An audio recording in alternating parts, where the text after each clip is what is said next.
हर पल आपके साथ। नमस्कार, हर पल न्यूज देख रहे हैं आप और मैं हूं आपके साथ तनु बालियान। खबर इंडिया में बात करेंगे देश दुनिया की बड़ी खबरों की, लेकिन उससे पहले एक नजर अब तक की सुर्खियों पर। भारतीय किसान यूनियन नेता राकेश टिकैत का बयान, कहा हम किसी भी पार्टी का नहीं करते समर्थन, किसानों को अपना नफा नुकसान खुद ही देखना है। सपा को चुनाव आयोग से मिली राहत, कोरोना गाइडलाइन उल्लंघन के मामले में चुनाव आयोग ने दी सपा को माफी। सपा ने लखनऊ में वर्चुअली रैली के नाम पर किया था कार्यक्रम। मुंबई में इंडियन नेवी डॉकयार्ड पर युद्धपोत आईएनएस रणवीर पर ब्लास्ट, हादसे में 3 जवान शहीद, 11 घायल। ब्लास्ट को लेकर दिए गए जांच के आदेश। दिल्ली, पंजाब, हरियाणा, यूपी समेत कई इलाकों में कोल्ड डे की स्थिति। 21 जनवरी से फिर दिखेगा वेस्टर्न डिस्टर्बेंस का असर। भारत में हर दिन बढ़ते कोरोना के केस, पिछले 24 घंटे में सामने आए 2,82,000 से ज्यादा मामले, 1,88,000 से ज्यादा लोग हुए ठीक, 441 लोगों ने गंवाई जान। कोरोना संकट में मनाही के बावजूद जनसभा करने के लिए सपा को चुनाव आयोग की तरफ से हिदायत देकर छोड़ दिया गया है। ये हिदायत चुनाव आयोग ने सपा को इसलिए दी है क्योंकि सपा ने वर्चुअल रैली ने के नाम पर जबरदस्त भीड़ वाला कार्यक्रम किया था, जिसके चलते चुनाव आयोग कोरोना गाइडलाइन के नियमों को न मानने पर पहली गलती बताकर माफ कर दिया है और सपा को भविष्य में सावधान रहने और पाबंदियों का सख्ती से पालन करने की हिदायत दी है। आपको बता दें कि लखनऊ में सपा ने वर्चुअल रैली के नाम पर कार्यक्रम किया था। इसी कार्यक्रम में स्वामी प्रसाद मौर्य और बीजेपी के बाकी विधायकों ने सपा ज्वाइन की थी। सपा दफ्तर में हुए इस कार्यक्रम में भारी संख्या में भीड़ पहुंची थी, जबकि चुनाव आयोग ने कोरोना संकट की वजह से चुनावी रैलियों और जनसभाओं पर रोक लगाई हुई है।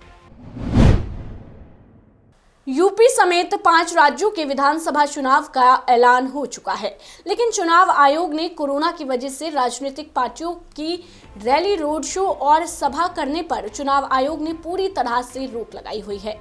ये रोक 23 जनवरी तक के लिए लगाई गई है। ऐसे में सभी दल डिजिटल तरीके से अपनी अपनी रैलियों की तैयारी में जुटी हुई है। बीजेपी भी डिजिटल तरीके से चुनाव प्रचार की तैयारी को अंतिम रूप देने में जुटी हुई है। अगर 22 जनवरी के बाद भी रैली, रोड शो, आम सभा और जमीन पर उतरकर प्रचार करने पर पाबंदी जारी रही तो बीजेपी अपने प्लान बी को अंजाम देने की पूरी तैयारी में जुट गई है।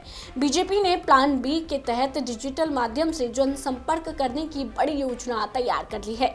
बीजेपी डिजिटल प्रचार अभियान के तहत पार्टी के बड़े नेता बूथ कार्यकर्ताओं को डिजिटल माध्यम से संबोधित करेंगे। उत्तर प्रदेश विधानसभा चुनाव के तीसरे, चौथे और 5वें चरण के लिए दिल्ली स्थित भारतीय जनता पार्टी के केंद्रीय कार्यालय में 2 दिनों से मंथन चल रहा है। बीजेपी से जुड़े सूत्रों के मुताबिक पार्टी ने इन 3 चरणों के लिए करीब 160 प्रत्याशियों के नाम तय कर लिए हैं। अब बुधवार को पीएम नरेंद्र मोदी की अध्यक्षता में होने वाली केंद्रीय चुनाव समिति की बैठक में इन नामों को रखा जाएगा और वहां से मोहर लगते ही पार्टी अपनी लिस्ट जारी कर सकेगी। जानकारी के मुताबिक बीजेपी बुधवार को ही अपनी अगली सूची जारी कर सकती है। इससे पहले पार्टी ने मंगलवार देर शाम अपनी दूसरी लिस्ट जारी की थी, जिसमें बहेड़ी विधानसभा सीट से छत्रपाल गंगवार, जबकि भोजपुरा सीट से भाजपा ने मौजूदा विधायक बहोरनाल मौर्य को अपनी प्रत्याशी घोषित किया है।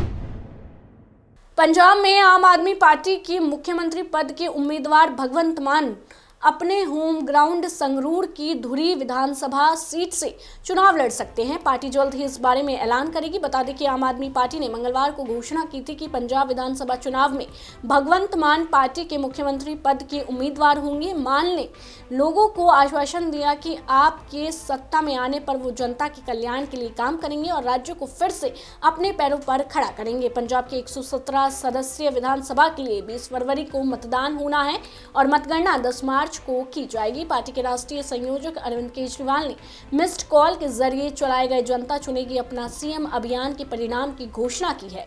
पार्टी नेताओं ने बताया कि विधानसभा चुनाव के लिए मुख्यमंत्री पद का चेहरा चुनने के वास्ते चलाए गए इस अभियान के तहत पार्टी को 21.59 लाख प्रतिक्रियाएं मिली हैं।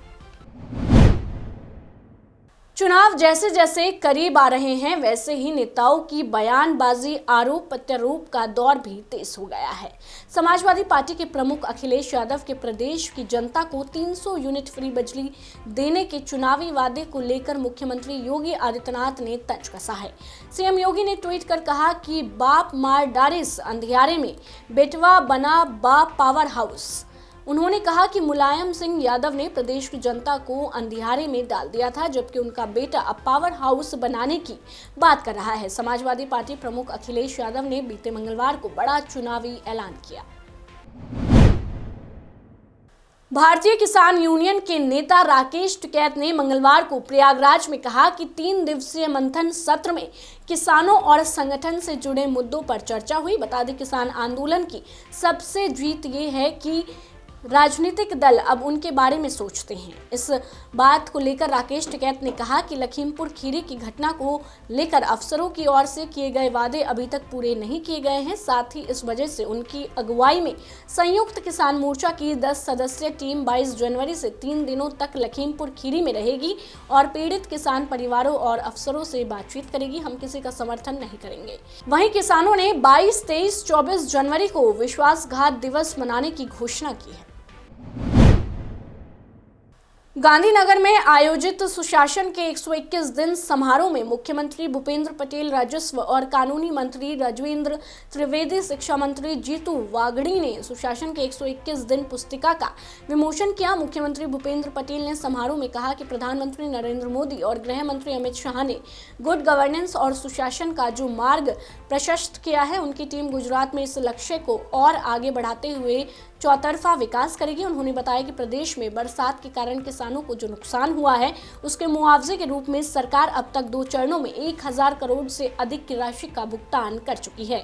गुजरात में प्राकृतिक खेती को बढ़ावा देने के लिए राज्य सरकार ने 100 करोड़ रुपए आवंटित किए हैं। मुख्यमंत्री भूपेंद्र पटेल की सरकार ने अपने 121 दिन के कार्यकाल को सुशासन के 121 दिन के रूप में मनाते हुए आत्मनिर्भर गुजरात से आत्मनिर्भर भारत का संकल्प लिया है। मुख्यमंत्री ने गुजरात में सितंबर 2022 तक हर घर तक नल से जल पहुंचाने की भी घोषणा की है। गुजरात के 6 जिलों में 100% नल से जल की सुविधा शुरू हो चुकी है। प्रदेश के 1530 गांवों के 5 लाख से भी अधिक किसानों को ये सहायता राशि उपलब्ध कराई गई है। इसके अलावा तूफान से प्रभावित मछुआरों को 265 करोड़ की सहायता राशि उपलब्ध कराई गई है। मुख्यमंत्री ने किसानों ने प्राकृतिक खेती, जीरो बजट खेती को अपनाने का आह्वान करते हुए कहा कि इसके उपायों और कार्यों को बढ़ावा देने के लिए सरकार की ओर से 100 करोड़ रुपए खर्च किए जाएंगे। राज्य के 2 लाख किसान प्राकृतिक खेती अपना रहे हैं।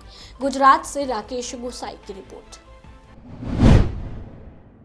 उत्तर भारत इन दिनों शीतलहर की गिरफ्त में है। पिछले कुछ दिनों में पंजाब, हरियाणा और यूपी के कई इलाकों में ठंड बढ़ी है। मौसम वैज्ञानिकों के अनुसार अगले कुछ दिन ठंड कम होने की संभावना है। उत्तर भारत के राज्यों और केंद्र शासित प्रदेशों में भी कड़ाके की ठंड पड़ रही है।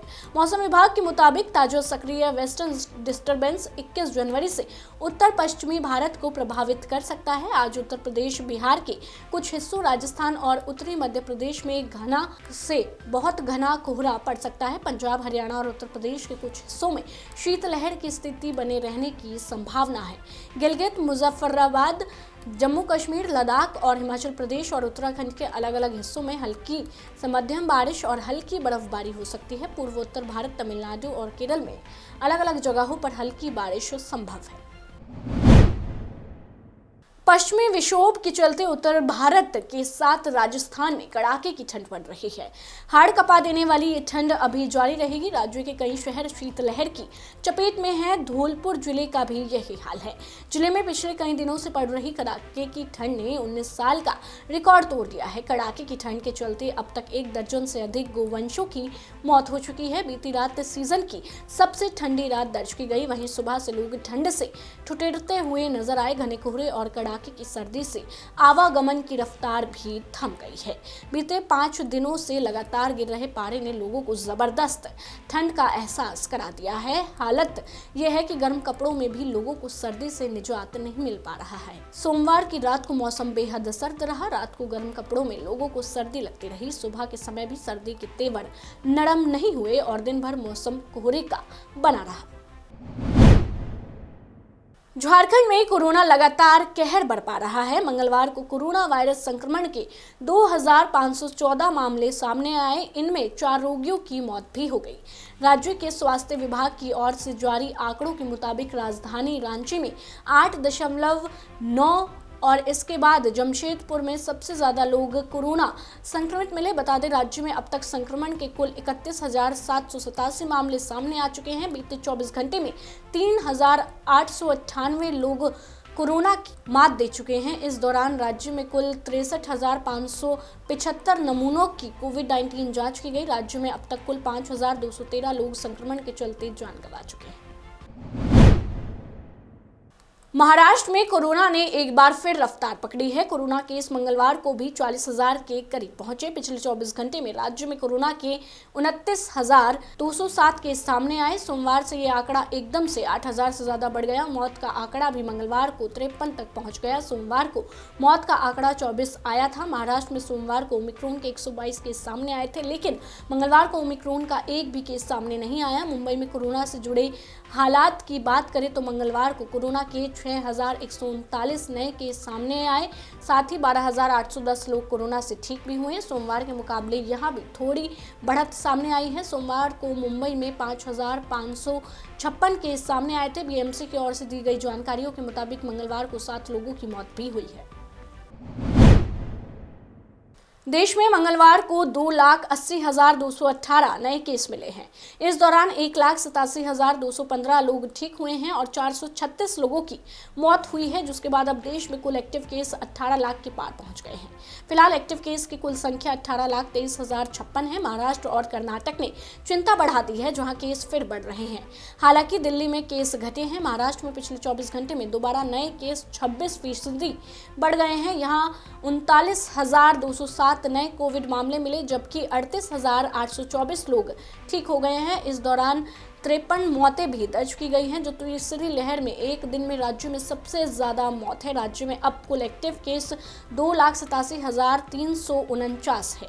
आज राज्य में ओमिक्रॉन वेरिएंट का कोई नया मामला सामने नहीं आया है। मुंबई में कोविड के 6,139 नए मामले सामने आए हैं और 7 मरीजों की मौत हुई है।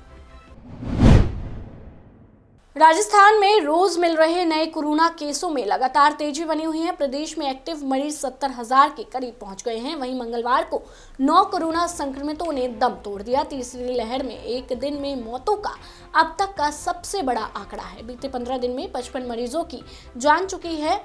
वहीं पिछले 24 घंटे में प्रदेश में 9,711 नए पॉजिटिव केस सामने आए हैं। एक्टिव केस की संख्या बढ़कर अब 69,388 हो गई है। 7,056 कोविड मरीज रिकवर भी हुए हैं। आपको बता दें, मंगलवार को जयपुर और जोधपुर में 2 मौतें रिकॉर्ड की गई हैं। 5 जिलों अजमेर, अलवर, दौसा, करौली, बीकानेर में 1-1 मौतें हुई हैं। जयपुर में सबसे ज्यादा मंगलवार को 2,398 मरीज मिले हैं। जोधपुर में 801, उदयपुर में 687, अलवर में 561, कोटा में 553, पाली में 559 संक्रमित मिले हैं।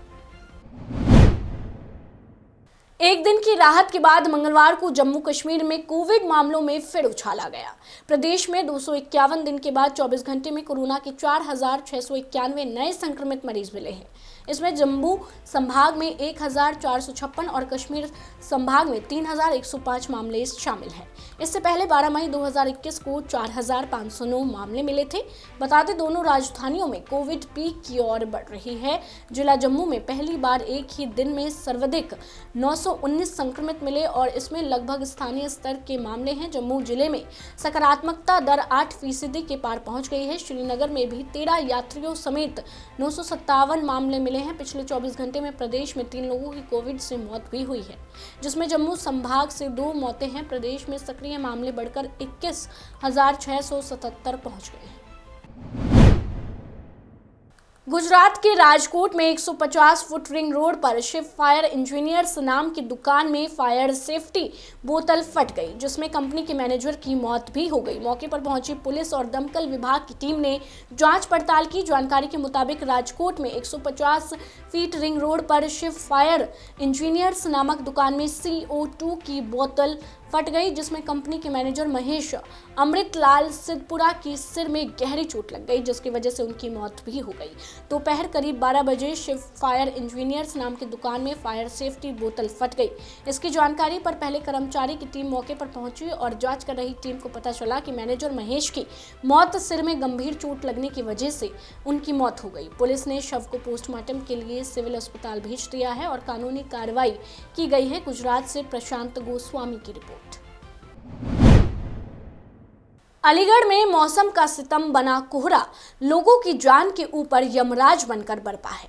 यहां सवारियों से खचाखच भरी प्राइवेट बस NH 91 पर एक ट्रक से टकराई और उसके बाद लोगों की चीख पुकार मच गई। इस हादसे में एक महिला की मौत हुई है, जबकि दर्जनों से ज्यादा लोगों की हालत नाजुक बनी हुई है।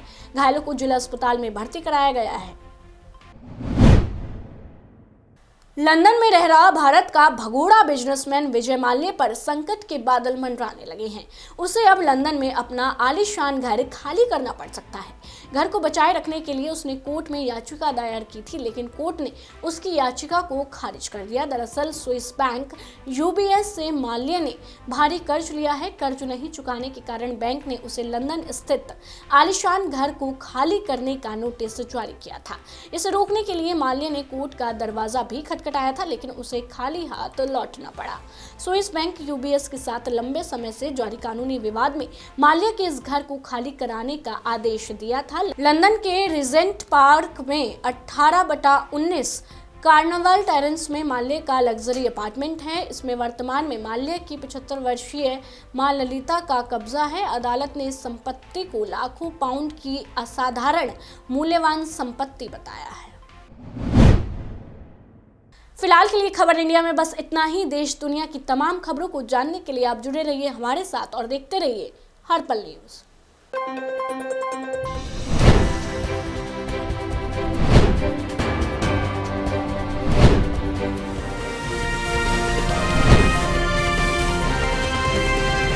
हर पल आपके साथ।